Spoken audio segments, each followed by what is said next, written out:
Hallelujah. ദൈവവചനത്തെ സ്വന്തമാക്കാൻ കടന്നു വന്നിരിക്കുന്ന എല്ലാവർക്കും നമ്മുടെ കർത്താവായ യേശുവിന്റെ സമാധാനം ആശംസിക്കുകയാണ്. ഏറെ ആഗ്രഹത്തോടെ കർത്താവിന്റെ വചനത്തെ സ്വീകരിക്കുവാനായി നമുക്കൊരുങ്ങാം. ഈ കാലഘട്ടത്തിലെ ദൈവമക്കളായ നമ്മൾ സ്വീകരിക്കേണ്ട മനോഭാവങ്ങളെ കുറിച്ചാണ് തിരുവചനത്തിൽ നിന്ന് പരിശുദ്ധാത്മാവ് ഇന്ന് നമ്മളെ പഠിപ്പിക്കുവാനായി പോകുന്നത്. നമ്മൾ കേൾക്കുന്ന ഓരോ വചനവും നമ്മുടെ ജീവിതത്തിൽ അഭിഷേകമായി വിടുതലായി മാറുവാൻ വേണ്ടി ആഗ്രഹിച്ചുകൊണ്ട് ഏറെ താല്പര്യത്തോടെ ദൈവ സാന്നിധ്യത്തിന് മുൻപിൽ നമുക്കായിരിക്കാം.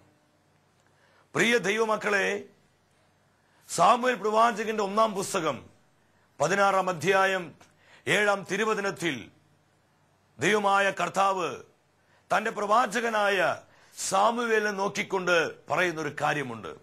ദൈവം സാമുവേലിനെ വിളിച്ചു, സാമുവേൽ, മനുഷ്യൻ കാണുന്നതല്ല കർത്താവ് കാണുന്നത്. മനുഷ്യൻ ബാഹ്യരൂപത്തിൽ ശ്രദ്ധിക്കുന്നു, കർത്താവായ ഞാനാകട്ടെ ഹൃദയഭാവത്തിലും. കർത്താവ് നോക്കുന്നത് നമ്മുടെ മനോഭാവങ്ങളിലേക്കാ. നമ്മുടെ ബാഹ്യ മോടികളിലേക്കോ നമ്മുടെ കഴിവുകളിലേക്കോ നമ്മുടെ സമ്പത്തിലേക്കോ പദവികളിലേക്കോ മറ്റ് സ്ഥാനമാനങ്ങളിലേക്കോ ഒന്നുമല്ല ദൈവം നോക്കുന്നത്. ദൈവം നോക്കുന്നത് നമ്മുടെ ആറ്റിറ്റ്യൂഡാണ്. നമ്മൾ എപ്രകാരം മനോഭാവങ്ങൾ ഉള്ളവരാണെന്നാണ് ദൈവം ശ്രദ്ധിക്കുന്നത്. മാർക്കോസിന്റെ സുവിശേഷം 5-ാം അധ്യായം 21 മുതലുള്ള തിരുവചനങ്ങൾ നമ്മൾ പഠിക്കുമ്പോൾ നമ്മൾ പഠിക്കുന്ന ഈ വിഷയത്തുള്ള ബന്ധത്തിൽ ദൈവത്തിന്റെ ആത്മാവ് കുറെ കൂടി ആഴമായി നമ്മളെ ചിന്തിക്കുവാനായി നമ്മളെ പഠിപ്പിക്കുവാനായിട്ട് പോവുകയാണ്. യേശു വഞ്ചിയിൽ കയറി മറുകര എത്തിയപ്പോൾ ഒരു വലിയ ജനക്കൂട്ടം നമ്മുടെ കർത്താവിന് ചുറ്റും തിങ്ങിക്കൂടുകയാണ്. ഈ ജനങ്ങളെല്ലാം യേശുവിന്റെ അടുത്ത് വന്നത് അവർ യേശുവിനെ ഒന്ന് കാണുവാനായിരുന്നു. യേശുവിനെ കേൾക്കുവാൻ, യേശുവിന്റെ വചനത്തെ സ്വന്തമാക്കുവാൻ, യേശു നൽകുന്ന അഭിഷേകത്തെ അനുഗ്രഹത്തെ സ്വീകരിക്കുവാൻ ജനം വിട്ടുപിരിയാതെ കർത്താവിന് ചുറ്റും തിങ്ങിക്കൂടി നിൽക്കുകയാണ്. പ്രിയമുള്ളവരെ, ഈ കാലഘട്ടത്തിലും ദൈവം ഈ പ്രകാരം തന്റെ പ്രവൃത്തിയെ ആവർത്തിക്കുവാനായിട്ട് പോവുകയാണ്. ഹഗായി പ്രവാചകന്റെ പുസ്തകത്തിൽ 2-ാം അധ്യായം 7-ാം തിരുവചനത്തിൽ കർത്താവ് വളരെ വ്യക്തമായി പറയുന്നുണ്ട്, ഞാൻ ജനതകളെ കുലുക്കുവാൻ പോവുകയാണ്. ഞാൻ ജനതകളെ കുലുക്കുകയാണ്. ജനപദങ്ങൾ ക്രിസ്തുവിന്റെ സുവിശേഷം കേൾക്കുവാൻ, അത് ഈ കാലഘട്ടം അപ്രകാരം ഒരു അഭിഷിക്ത കാലഘട്ടമാണ്. ജനലക്ഷങ്ങള് സുവിശേഷം കേൾക്കുവാൻ ഓടിക്കൂടുന്ന, ക്രിസ്തുവിന്റെ സാന്നിധ്യം അനുഭവിക്കുവാൻ, യേശുവിന്റെ അഭിഷേകത്തിൽ പങ്കുപറ്റുവാൻ, കർത്താവിന്റെ വചനത്തെ സ്വീകരിക്കുവാൻ ജനപദങ്ങളെ കർത്താവ് ഇളക്കി വിടുവാനായിട്ട് പോവുകയാണ്. നമ്മുടെ കേരളത്തിൽ തന്നെ അത് കാണാൻ പോവുക. ജനലക്ഷങ്ങള് യേശുവിന്റെ വചനം കേൾക്കുവാൻ വേണ്ടി ഓടിക്കൂടുന്ന ഒരു അഭിഷേകത്തിന്റെ പ്രവൃത്തിയെ കർത്താവ് നമ്മുടെ കേരളത്തിലും ആവർത്തിക്കാനായിട്ട് പോവുകയാണ്. ഒരു ദ്വിതീയ പെന്തക്കോസ്തയ്ക്ക് വേണ്ടി സ്വർഗത്തിലെ ദൈവം തന്റെ സഭയെ, ഈ ലോകം മുഴുവനെയും ഒരുക്കിക്കൊണ്ടിരിക്കുന്ന ഒരു അഭിഷിക്ത കാലഘട്ടത്തിലാണ് പ്രിയ ദൈവമക്കളെ ഞാനും നിങ്ങളും എത്തി നിൽക്കുന്നത്. ലോകം ഇതുവരെ ദർശിക്കാത്ത വിധത്തിലുള്ള അഭിഷേകത്തിന്റെ കുത്തൊഴുക്ക് മഴവെള്ള പാച്ചിൽ പോലെ യെശയ്യായുടെ പുസ്തകം 59-ാം അധ്യായം 19-ാം വചനത്തിൽ നമ്മൾ കാണുന്നുണ്ട്. കർത്താവിന്റെ കാറ്റിനാൽ തള്ളി അലച്ചു വരുന്ന പ്രവാഹം പോലെ എന്റെ ദൈവം വരും. അതേ, പരിശുദ്ധാത്മാവ് ആഞ്ഞടിക്കാൻ പോവുകയാ. കുടുംബങ്ങളിൽ, ദേശങ്ങളിൽ, രാജ്യങ്ങളിൽ, ഭൂഖണ്ഡങ്ങളിൽ, സഭാ സമൂഹങ്ങളിലെല്ലാം ആത്മാവിന്റെ പ്രവൃത്തിയെ ശക്തമായി ഈ നാളുകളിൽ പരിശുദ്ധാത്മ വെളിപ്പെടുത്താൻ പോവുകയാണ്. നമുക്ക് അതിനുവേണ്ടി ആഗ്രഹിക്കാം. ഒരു 2-ാം പെന്തക്കോസ്തയ്ക്ക് വേണ്ടി, ഒരു ദ്വിതീയ പെന്തക്കോസ്തയ്ക്ക് വേണ്ടി, സഭ നവീകരിക്കപ്പെടുവാൻ വേണ്ടി, ലോകം മുഴുവൻ യേശു ക്രിസ്തുവിനായി പിടിക്കപ്പെടുവാൻ വേണ്ടി നമ്മൾ ആഗ്രഹിക്കണം, ദാഹിക്കണം. അപ്രകാരം ദർശനത്തിൽ നമ്മൾ വ്യാപരിക്കണം. പ്രിയ ദൈവമക്കളെ, ഇവിടെ ജനം മുഴുവൻ യേശുവിന്റെ അരികിൽ തിങ്ങിക്കൂടുകയാ. ഈ സമയത്ത് അവിടെ പ്രത്യേകമായൊരു കാര്യം സംഭവിച്ചു. ജായറോസ് എന്ന് പറയുന്ന ഒരു മനുഷ്യൻ, ഈ ജായറോസിന്റെ പ്രത്യേകത എന്തായിരുന്നു? അവൻ കഫർനാമിലെ ഒരു വലിയ സിനഗോഗിന്റെ അധികാരിയായിരുന്നു. യഹൂദ സിനഗോഗുകളുടെ ഹെഡ് ക്വാർട്ടേഴ്സ് ആണ് കഫർനാം. ഈ കഫർനാമിലെ സിനഗോഗിന്റെ അധികാരിയായിരുന്ന ജായറോസ് യേശുവിന്റെ അടുത്തേക്ക് വരികയാ. യേശുവിനെ ഒന്ന് കാണുവാൻ വേണ്ടി, അവന്റെ വചനത്തെ ഒന്ന് കേൾക്കുവാൻ വേണ്ടി അവൻ യേശുവിന്റെ അടുത്തേക്ക് വന്നു. ഈ ജായിറോസിന്റെ ജീവിതത്തിലൂടെ ദൈവമക്കളായ നമ്മൾ സ്വീകരിക്കേണ്ട മനോഭാവങ്ങൾ എപ്രകാരമുള്ളതായി മാറണമെന്ന് ദൈവാത്മാവ് വളരെ വ്യക്തമായി നമ്മളെ പഠിപ്പിക്കുകയാണ്. ജായിറോസ് യേശുവിന്റെ അടുത്തേക്ക് വന്നു. ഞാൻ നിങ്ങളോട് പറയട്ടെ, ഈ ജായിറോസ് യേശുവിന്റെ അടുത്തേക്ക് വരണമെങ്കിൽ അവനിൽ വെളിപ്പെട്ട ഒന്നാമത്തെ ആറ്റിറ്റ്യൂഡായിരുന്നു സെൽഫ്ലെസ് ആറ്റിറ്റ്യൂഡ്, സ്വാർത്ഥതയില്ലാത്ത മനോഭാവം. കാരണമുണ്ട്, ഈ സിനഗോഗ് അധികാരികളിടയിൽ അന്ന് യേശുവിന് വലിയ പേരോ പ്രശസ്തിയോ സ്വാധീനമോ ഒന്നും തന്നെ ഇല്ലായിരുന്നു. മാത്രമല്ല, അവരുടെ നോട്ടപ്പുള്ളിയായിരുന്നു യേശു. ഇപ്രകാരമുള്ള കർത്താവിന്റെ അടുത്തേക്കാണ്, അതും കഫർനാം എന്ന് പറയുന്ന വലിയ സിനഗോഗിന്റെ അധികാരിയായ ജായിറോസ് കടന്നു വരുന്നത്. അവനെ തന്നെ മറക്കുകയാണ്. അവൻ തന്റെ അധികാരത്തെയല്ല, തന്റെ സ്ഥാനമാനങ്ങളെയല്ല, തനിക്ക് ലഭ്യമായിരുന്ന പദവികളെയല്ല അവൻ സ്നേഹിച്ചത്. അവൻ അതിനേക്കാൾ അപ്പുറമായി യേശു ക്രിസ്തുവിനെ സ്നേഹിച്ചു, കർത്താവിനെ സ്നേഹിച്ചു. പ്രിയമുള്ളവരെ, ഈ നാളുകളിൽ പിശാച് പറയുന്നൊരു കാര്യമുണ്ട്. പിശാചിന്റെ ഏറ്റവും വലിയൊരു പ്രവൃത്തി എന്ന് പറയുന്നത് നമ്മളെ സ്വയം സ്നേഹികളാക്കി മാറ്റുക, നമ്മളെ സ്വാർത്ഥതയുള്ളവരാക്കി മാറ്റുക. യേശു പറഞ്ഞു, നിങ്ങളിൽ ആർക്കെങ്കിലും എന്റെ ശിഷ്യനായിരിക്കുവാൻ നിങ്ങൾ ആഗ്രഹിക്കുന്നുവെങ്കിൽ തന്നെ തന്നെ പരിത്യജിക്കാതെ നിങ്ങളിൽ ഒരു വ്യക്തിക്കും എന്റെ ശിഷ്യനായിരിക്കുവാൻ സാധിക്കുകയില്ല. സ്വാർത്ഥത ഉപേക്ഷിക്കാതെ, സ്വയത്തെ ഉപേക്ഷിക്കാതെ നമുക്ക് കർത്താവിനെ പിൻപറ്റുവാൻ സാധ്യമല്ല. ഈ നാളുകളിൽ കർത്താവിന്റെ ജനമായ ഞാനും നിങ്ങളും കർത്താവിന്റെ കൃപയിൽ, അവന്റെ സ്നേഹത്തിൽ, അവന്റെ വിശുദ്ധിയിൽ, അവനോടുള്ള ബന്ധത്തിൽ ആഴപ്പെടുവാൻ, വളരുവാൻ നമ്മൾ ആഗ്രഹിക്കുന്നുവെങ്കിൽ സ്വയത്തെ ഉപേക്ഷിച്ച് മതിയാകൂ. പക്ഷെ പൗലോസ് അപ്പോസ്തലനിലൂടെ പരിശുദ്ധാത്മ പറയുന്നുണ്ട്, തിമോഥെയോസിന് എഴുതിയ 2-ാം ലേഖനം, അവിടെ 3-ാം അധ്യായം 1-2 തിരുവചനങ്ങള്, കാലം അതിന് അന്ത്യത്തിലേക്ക് ചെല്ലുമ്പോൾ അവസാന നാളുകളിൽ വളരെ ക്ലേശപൂർണമായ സമയങ്ങൾ വരും. ഈ കാലഘട്ടത്തിലെ മനുഷ്യരുടെ പ്രത്യേകത എന്താണെന്ന് തിരുവചനം പറയുന്നുണ്ട്. ഈ അന്ത്യനാളുകളിൽ, കാലം അതിന് അന്ത്യത്തിലേക്ക് ചെല്ലുമ്പോൾ ആ കാലഘട്ടത്തിലെ മനുഷ്യർ സ്വാർത്ഥ സ്നേഹികളായി മാറും, സ്വയം സ്നേഹികളായി മാറും. ഇന്ന് ഈ കാലഘട്ടത്തിൽ വെളിപ്പെടുന്ന ഏറ്റവും വലിയൊരു തിന്മയാണ് ഈ സ്വാർത്ഥത, സ്വയത്തെ സ്നേഹിക്കുന്ന അവസ്ഥ. ഇന്ന് അനേകർക്ക് കർത്താവിനെ സ്നേഹിക്കാൻ കഴിയാത്തതിന് കാരണം, ഇന്ന് അനേകർക്ക് ക്രിസ്തുവിന്റെ സാന്നിധ്യത്തിൽ നടക്കുവാൻ, ദൈവ സാന്നിധ്യം അനുഭവിക്കാൻ പറ്റാത്തതിന്റെ ഒരു പ്രധാന കാരണം ഈ സ്വയത്തെ സ്നേഹിക്കുന്നതാ, സ്വാർത്ഥതയെ സ്നേഹിക്കുന്നതാ. എന്നാൽ ജായിറോസിലൂടെ ദൈവാത്മാവ് നമ്മളെ പഠിപ്പിക്കുകയാ. ഇത്രയും വലിയ മനുഷ്യനായ ജായിറോസ്, ഇത്രയും അധികാരിയായിരുന്ന, ഉന്നത സ്ഥാനം അലങ്കരിച്ചിരുന്ന അവൻ ഒരു കൊച്ചു കുഞ്ഞിനെ പോലെ അതെല്ലാം വലിച്ചെറിഞ്ഞ് യേശുവിനടുത്തേക്ക് വന്നു. പ്രിയ ദൈവമക്കളെ, ഈ മനോഭാവം നമുക്ക് സ്വീകരിക്കാൻ പറ്റുമോ? സ്വാർത്ഥതയില്ലാതെ, സ്വയത്തെ സ്നേഹിക്കാതെ, ഏതിനേക്കാളും ഉപരി കർത്താവിനെ സ്നേഹിക്കുന്ന ഒരു മനോഭാവത്തിലേക്ക്, നമ്മുടെ കൂടെ നിൽക്കുന്നവരെ സ്നേഹിക്കുന്ന ഒരു മനോഭാവത്തിലേക്ക് നമുക്ക് വളരുവാൻ പറ്റൂ. ഈ കാലഘട്ടത്തിലെ ദൈവമക്കളായ ഞാനും നിങ്ങളും ഒന്നാമതായി സ്വന്തമാക്കേണ്ട മനോഭാവമാണ് സ്വാർത്ഥതയില്ലാത്ത മനോഭാവം. ഹല്ലേലൂയ! ഈ ഒരു അഭിഷേകം നമ്മളിൽ നിറയുവാൻ, വെളിപ്പെടുവാൻ ആഗ്രഹിച്ചുകൊണ്ട്, പ്രാർത്ഥിച്ചുകൊണ്ട് തുറന്നു വരുന്ന വചനഭാഗങ്ങളിൽ ഏറെ ആനന്ദത്തോടെ, ഒരുക്കത്തോടെ നമുക്ക് പങ്കെടുക്കാം. രണ്ടാമത്, ഈ ജായിറോസ് എന്താണ് ചെയ്തത്? അവൻ യേശുവിന്റെ കാൽക്കൽ വീണു. ജായിറോസ് യേശുവിന്റെ കാൽക്കൽ വീഴുകയാണ്. ഈ സമയത്ത് ഒത്തിരിയേറെ മനുഷ്യരെ കർത്താവിന് ചുറ്റും തിങ്ങിക്കൂടി നിൽക്കുക.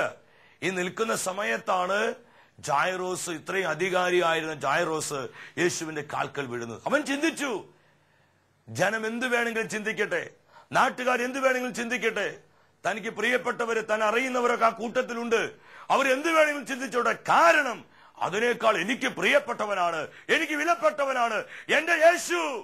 ഈ ഒരു തിരിച്ചറിവിലേക്ക് ജായിറോസ് വന്നപ്പോൾ ഒരു കൊച്ചു കുഞ്ഞിനെ പോലെ അവൻ യേശുവിന്റെ കാൽക്കൽ വീഴുകയാ. ഇതവൻ സ്വയം താഴ്മയുള്ളവനായി, എളിമയുള്ളവനായി അവൻ മാറ്റപ്പെടുകയാ. ഒരു ഹംബിൾ ആറ്റിറ്റ്യൂഡ്. ജായിറോസിന്റെ ജീവിതത്തിലൂടെ ദൈവാത്മാവ് രണ്ടാമതായി നമ്മളെ പഠിപ്പിക്കുന്ന മനോഭാവമാണ്, ദൈവമക്കളായ ഞാനും നിങ്ങളും താഴ്മയുള്ളവരായി മാറണം, എളിമയുള്ളവരായി മാറണം. നമ്മളൊക്കെ പാടുന്നില്ലേ, ഇത്ര ചെറുതാകാൻ എത്ര വളരേണം, ഇത്ര സ്നേഹിക്കാൻ എന്തു വേണം. അതിനർത്ഥം മനസ്സിലാക്കി അഭിഷേകത്തോടെ നമുക്ക് എല്ലാവർക്കും ചേർന്ന് ഏറ്റുപാടാം. ഇത്ര ചെറുതാകാൻ എത്ര വളരേണം, ഇത്ര സ്നേഹിക്കാൻ എന്തു വേണം. എളിമയിലേക്ക്, താഴ്മയിലേക്ക് നമ്മൾ കടന്നു വരുമ്പോഴാ നമുക്ക് കർത്താവിന്റെ കൃപയെ സ്വീകരിക്കാൻ പറ്റുന്നത്, നമുക്ക് കർത്താവിന്റെ നന്മകളെ സ്വന്തമാക്കുവാൻ പറ്റുന്നത്. പത്രോസ് അപ്പോസ്തലൻ എഴുതിയ 1-ാമത്തെ ലേഖനം 5-ാം അധ്യായം 5-ാം തിരുവചനത്തിൽ അപ്പോസ്തലൻ വളരെ വ്യക്തമായി നമ്മളെ പഠിപ്പിക്കുകയാണ്. എന്താ വചനം പറയുന്നത്? ദൈവം അഹങ്കാരികളെ എതിർക്കുകയും വിനയമുള്ളവർക്ക്, താഴ്മയുള്ളവർക്ക് കൃപ നൽകുകയും ചെയ്യുന്നു. ഈ സത്യം തന്നെയാ പരിശുദ്ധാത്മാവിനാൽ നിറയപ്പെട്ട് നമ്മുടെ അമ്മ, പരിശുദ്ധ അമ്മ ഉദ്ഘോഷിച്ചത്. ലൂക്കായുടെ സുവിശേഷം 1-ാം അധ്യായം 52-ാം തിരുവചനത്തിൽ പരിശുദ്ധ അമ്മ വിളിച്ചു പറഞ്ഞു, ദൈവം അഹങ്കാരികളെ ചിതറിക്കുന്നു, അഹങ്കാരികളെ ചിതറിക്കുന്നു, എളിമയുള്ളവരെ, താഴ്മയുള്ളവരെ ദൈവം അത്യധികമായി ഉയർത്തുന്നു. നമുക്കൊക്കെ അഹങ്കരിക്കാൻ എന്നാ ഉള്ളത്? നമ്മളൊക്കെ വെറും മണ്ണാങ്കട്ടകള്. ഒരു തുള്ളി വെള്ളം വീണാൽ അലിഞ്ഞു പോകുന്ന മണ്ണാങ്കട്ടകളാണ് ഞാനും നിങ്ങളൊക്കെ. നമുക്ക് അഹങ്കരിക്കാൻ ഒന്നുമില്ല. കാരണം ഇതെല്ലാം ദൈവം തന്നതാ, ഇതെല്ലാം ദൈവത്തിന്റെ ദാനമാണ്. സങ്കീർത്തകൻ പറയുന്നുണ്ട് 103-ാം സങ്കീർത്തനത്തിൽ, മനുഷ്യന്റെ ജീവിതം വയലിൽ നിൽക്കുന്ന പൂവ് പോലെയാണ്. തോട്ടത്തിൽ നിൽക്കുന്ന പൂവ് പോലെയല്ല. തോട്ടത്തിൽ നിൽക്കുന്ന പൂവിന്റെ പ്രത്യേകത എന്താ? അതിന് സംരക്ഷണമുണ്ട്, അതിന് പരിപാലനയുണ്ട്. നമ്മളെല്ലാം പൂന്തോട്ടത്തിൽ നിൽക്കുന്ന പൂക്കൾ നമ്മൾ സംരക്ഷിക്കും, നമ്മളതിന് വെള്ളമൊഴിക്കും, വിളമിടും, നമ്മളതിനെ പരിപാലിക്കും. എന്നാൽ വയലിൽ നിൽക്കുന്ന പൂവിന്റെ പ്രത്യേകത എന്താ? അതിനെ നോക്കാൻ ആരുമില്ലേ, അതിനെ പരിപാലിക്കാൻ ആരുമില്ലേ, അതിന് വെള്ളമൊഴിക്കാനോ അതിന് വളമിടുവാനോ ആരും തന്നെയില്ല. അതുകൊണ്ട് വചനം പറയുന്നത്, ഒരു ചുടുകാറ്റടിക്കുമ്പോഴേക്കും അത് വാടിപ്പോകും.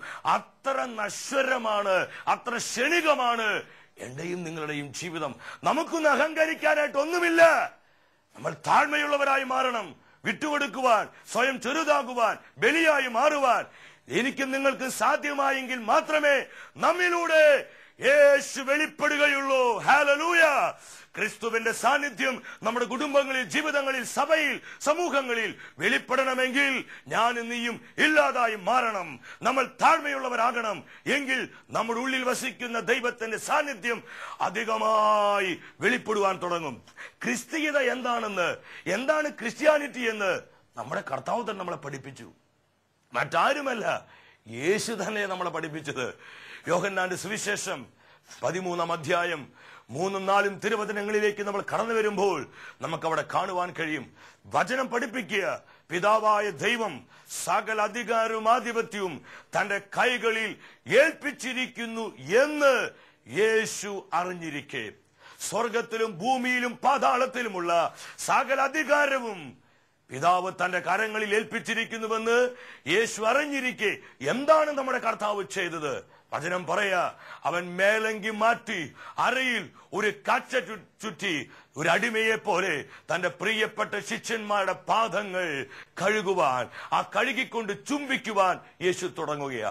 എന്താണ് ക്രിസ്തീയത, എന്താണ് ക്രിസ്ത്യാനിറ്റി എന്ന് കർത്താവ് കാണിച്ചു തരികയാ. അവന്റെ അടിമയെ പോലെ, ഒരു ദാസനെ പോലെ അരയിൽ കച്ച ചുറ്റി തന്റെ പ്രിയപ്പെട്ട പാദങ്ങൾ ചുംബിച്ചുകൊണ്ട് യഥാർത്ഥത്തിൽ താഴ്മയുടെ, എളിമയുടെ മാതൃക നമ്മളെ പഠിപ്പിക്കുകയാ. ഈ കാലഘട്ടത്തിലെ സഭാ മക്കളായ ഞാനും നിങ്ങളും ഈ സെയിം അനോയിന്റിംഗ്, ഇതേ അഭിഷേകം പ്രാപിക്കുവാൻ സ്വർഗത്തിലെ ദൈവം ആഗ്രഹിക്കുകയാ. ഇത് വിശ്വസിക്കുന്ന ദൈവമക്കൾ സ്വരമുയർത്തി അഭിഷേകത്തോടെ കർത്താവിന് ഒരു മഹത്വം കൊടുത്താട്ടെ. ഹല്ലേലൂയ! ദൈവത്തിന്റെ വചനം പറയുന്നു. ഞാനിപ്പോൾ ഓർക്കുന്നൊരു സംഭവമുണ്ട്. ഒരു ഇടവകയിൽ ഒരു ബൈബിൾ കൺവെൻഷന് വേണ്ടി പോയപ്പോൾ ആ ഇടവകയിൽ വളരെ മാന്യമായ സ്ഥാനം അലങ്കരിക്കുന്ന ഒരു മനുഷ്യൻ, അവരൊക്കെ എത്രമാത്രം വിശുദ്ധിയിലും കർത്താവിനോടുള്ള ബന്ധത്തിലും വളരേണ്ടവരാ. പക്ഷെ ആ മനുഷ്യൻ അഹങ്കാരത്തോടു കൂടി എന്നോട് പറഞ്ഞൊരു കാര്യം ഞാൻ ഓർക്കുകയാണ്. ഞാൻ അദ്ദേഹത്തിന് കൂടെ നിൽക്കുന്ന സമയത്ത് പള്ളിയുടെ ആ ഗേറ്റ് കടന്ന് മറ്റൊരു സഹോദരൻ നടന്നു വരികയാണ്. ആ സഹോദരനെ കണ്ടപ്പോൾ ഒരു പുച്ഛഭാവത്തോടെ, ഒരു നീരസത്തോടെ, ആരാ? സ്വന്തം സഹോദരങ്ങളാ, യേശുക്രിസ്തുവിന്റെ സ്നേഹത്തിൽ ഐക്യപ്പെട്ടവരാ. പക്ഷെ അത് തിരിച്ചറിയാതെ ആ മനുഷ്യൻ പറയാണ്, ആ പ്രമാണിയായ മനുഷ്യൻ പറയാ, കണ്ടില്ല അവൻ വരുന്നത്, അവൻ പള്ളിയിൽ വന്ന് എന്റെ അടുത്ത് ഇരുന്ന് കഴിഞ്ഞാൽ അവന്റെ അടുത്ത് ഇരിക്കാൻ എനിക്ക് ഇരിപ്പ് ഉറക്കത്തില്ല എന്ന്, എനിക്ക് അവന്റെ അടുത്ത് ഇരിക്കാൻ പറ്റത്തില്ല. ഈ മനുഷ്യൻ തന്നെ കുദാശകൾ സ്വീകരിക്കുന്നു, വചനം കേൾക്കുന്നു, ഇതെല്ലാം ചെയ്യുന്നു, പക്ഷെ ഒരു മാറ്റവും ഇല്ല.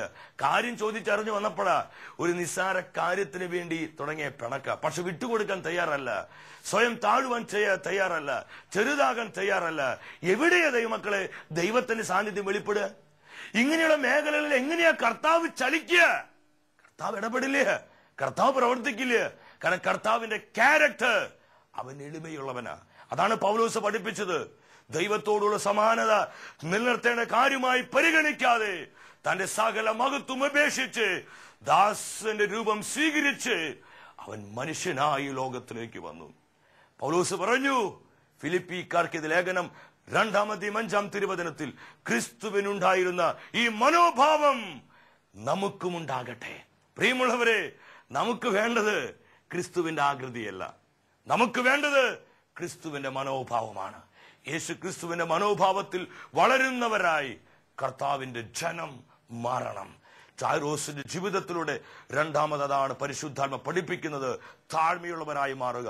ഈ അഭിഷേകം നിങ്ങൾ ഏറ്റെടുക്കുമ്പോൾ ഞാൻ പറയട്ടെ, കർത്താവിന്റെ പ്രവൃത്തി നിങ്ങളിൽ വെളിപ്പെടുകയാ, നിങ്ങൾ കുടുംബങ്ങളിൽ വെളിപ്പെടുകയാ, നിങ്ങളുടെ വിഷയങ്ങളിൽ വെളിപ്പെടുകയാ, നിങ്ങളുടെ ആവശ്യങ്ങൾ വെളിപ്പെടുകയാ. ഈ സമയം കർത്താവ് പകരുന്ന അഭിഷേകത്തെ സ്വീകരിച്ചുകൊണ്ട് പ്രാർത്ഥിക്കേ. അഹങ്കാരത്തിന്റെ, ഞാൻ എന്ന ഭാവത്തിന്റെ, സ്വാർത്ഥതയുടെ കെട്ടുകളെ കർത്താവ് പൊട്ടിക്കുകയാ. ഈ അഭിഷേകം സ്വീകരിച്ചുകൊണ്ട് ഏറെ ആഗ്രഹത്തോടെ ദൈവവചനത്തിന് മുൻപിലായിരിക്കുക. മൂന്നാമത് ജായിറോസ് ഒരു കാര്യം ചെയ്തു. അവൻ യേശുവിന്റെ കാൽക്കൽ വീണ് നിലവിളിച്ചുകൊണ്ട് വിളിച്ചു പറഞ്ഞു, കർത്താവേ, നീ വന്ന് എന്റെ മകളുടെ മേൽ കൈകൾ വെച്ചാൽ അവൾ സൗഖ്യം പ്രാപിക്കും. ബിലീവിംഗ് ആറ്റിറ്റ്യൂഡ്, വിശ്വസിക്കുന്ന ഒരു മനോഭാവം. തന്റെ കുഞ്ഞ് മരിക്കാറായി കിടക്കുക, ഡോക്ടേഴ്സ് അവളെ കൈവിട്ടു, ലോകത്തിൽ സുഖപ്പെടുത്താൻ പറ്റത്തില്ല, മെഡിക്കൽ സയൻസിൽ സുഖപ്പെടുത്താൻ പറ്റത്തില്ല, പക്ഷേ അവൻ അറിയാം യേശുവിനത് സാധ്യമാണെന്ന്. പ്രതീക്ഷയ്ക്ക് യാതൊരു വകയില്ലാതിരിക്കുന്ന സമയത്ത് ജായിറോസ് യേശു ക്രിസ്തുവിലുള്ള തന്റെ വിശ്വാസം ഏറ്റുപറയുവാനായിട്ട് തയ്യാറായി. അവൻ പറഞ്ഞു, കർത്താവേ, നീ വന്ന് എന്റെ മകളുടെ മേൽ ഒന്ന് കൈവച്ചാൽ എന്റെ കുഞ്ഞ് ജീവൻ പ്രാപിക്കും, എന്റെ കുഞ്ഞ് സൗഖ്യം പ്രാപിക്കും. പ്രിയ ദൈവമക്കളെ, ഈ ഒരു വിശ്വസിക്കുന്ന മനോഭാവം, ഈ ഒരു ബിലീവിംഗ് ആറ്റിറ്റ്യൂഡ് നമുക്കുണ്ടാകണം. പ്രതീക്ഷയ്ക്ക് യാതൊരു വകയില്ലാതിരിക്കുന്ന സമയത്തും സാഹചര്യങ്ങളിലേക്ക് നോക്കാതെ, പ്രതികൂലങ്ങളിലേക്ക് നോക്കാതെ, പ്രതിബന്ധങ്ങളിലേക്ക് നോക്കാതെ, കർത്താവിന്റെ പരമമായ അധികാരത്തിന്റെ മുൻപിൽ അവന്റെ ആധിപത്യത്തിൽ വിശ്വസിച്ചുകൊണ്ട് അവനിൽ ആഴത്തോടെ നിന്റെ വിശ്വാസം ഏറ്റുപറയാൻ നമുക്ക് പറ്റുമോ? എങ്കിൽ കർത്താവിന്റെ പ്രവൃത്തി നമ്മുടെ ജീവിതങ്ങളിൽ വെളിപ്പെടുക തന്നെ ചെയ്യും. ഹല്ലേലൂയ. യേശു അവന്റെ കൂടെ പോയി. ഈ മനോഭാവം നമ്മൾ പ്രാപിക്കേ. അവന്റെ കുഞ്ഞിനെ കർത്താവ് ഉയർപ്പിച്ചു. ആ കുടുംബത്തിന് ദൈവം സമാധാനം കൊടുത്തു, ആ കുടുംബത്തിന് ആനന്ദം കൊടുത്തു. പ്രിയ ദൈവമക്കളെ, പ്രാർത്ഥിക്കുക ഈ ഒരു അഭിഷേകം ഏറ്റെടുക്കുവാൻ, തുറന്നു വരുന്ന ആരാധന ശുശ്രൂഷയിൽ ഈ ഒരു അഭിഷേകം സ്വീകരിക്കുവാൻ ഏറെ ആനന്ദത്തോടെ, ഒരുക്കത്തോടെ പ്രാർത്ഥിക്കുവാൻ. കർത്താവിന്റെ പ്രവൃത്തി ഈ മേഖലകളിൽ വെളിപ്പെടട്ടെ. അങ്ങനെ ഈ നാളുകളിൽ നമുക്ക് കർത്താവിന്റെ സാന്നിധ്യത്തെ വെളിപ്പെടുത്താം. അതിനായി ദൈവം നമ്മളെല്ലാവരെയും സമൃദ്ധമായി അനുഗ്രഹിക്കട്ടെ.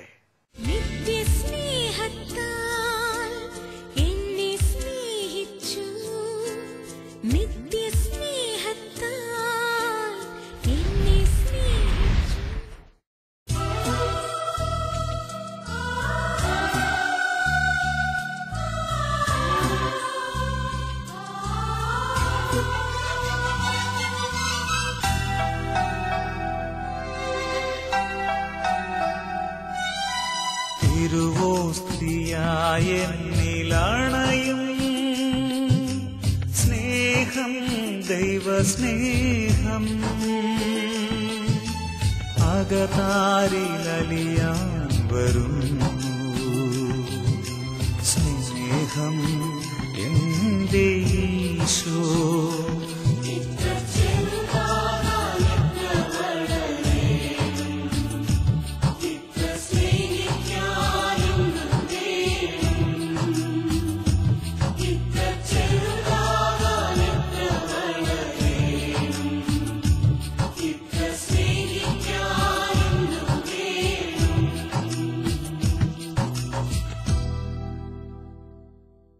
ദിവ്യകാരുണ്യനാഥന്റെ മുൻപിൽ ഏറെ ആനന്ദത്തോടെ നമുക്കായിരിക്കാം.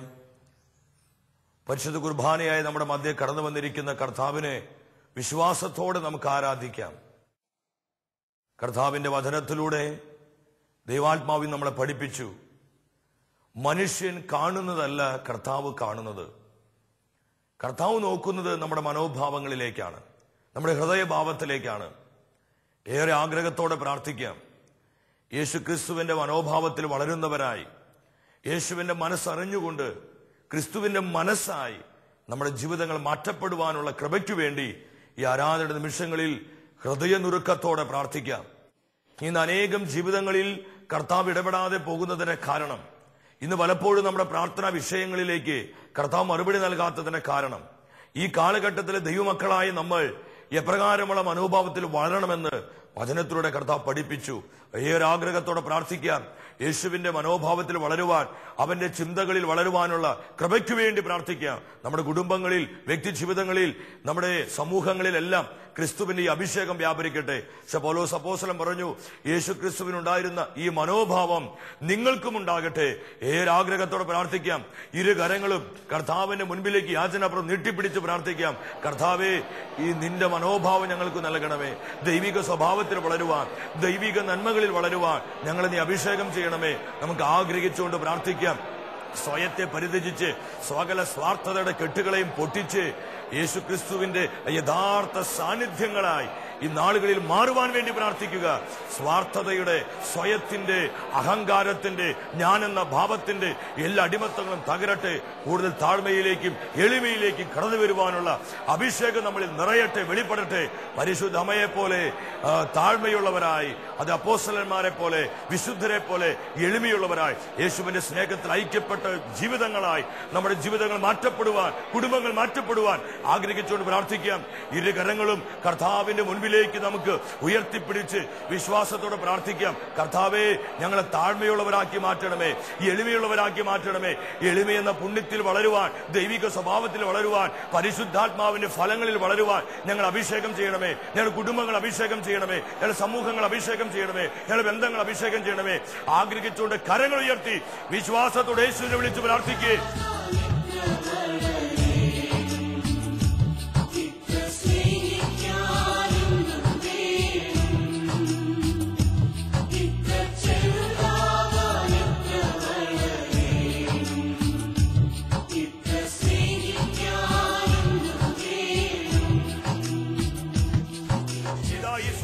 പ്രാർത്ഥിച്ചുകൊണ്ടിരിക്കുന്ന നിമിഷങ്ങളിൽ കർത്താവിന്റെ കൃപ വ്യാപരിക്കുകയാണ്, അവന്റെ അഭിഷേകം ഒഴുകുകയാണ്. സ്വാർത്ഥതയുടെ, അഹങ്കാരത്തിന്റെ, ഞാനെന്ന ഭാവത്തിന്റെ അടിമത്ത ബന്ധനങ്ങളെ കർത്താവ് തകർത്തുകൊണ്ടിരിക്കുകയാണ്. വിശ്വാസത്തോടെ പ്രാർത്ഥിക്കേ, യേശുവിനെ വിളിക്കേ, അഭിഷേകത്തോടെ വിളിക്കേ. Hallelujah, hallelujah, hallelujah.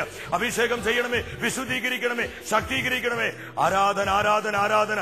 കർത്താവ് ഞങ്ങളുടെ കുടുംബങ്ങളിലേക്കും ബന്ധങ്ങളിലേക്കും ഞങ്ങളുടെ സമൂഹത്തിലേക്കും നിന്റെ കൃപയെ പകരണമേ. യേശുവേ, യേശുവേ, യേശുവേ. ആരാധന, ആരാധന, ആരാധന, ആരാധന.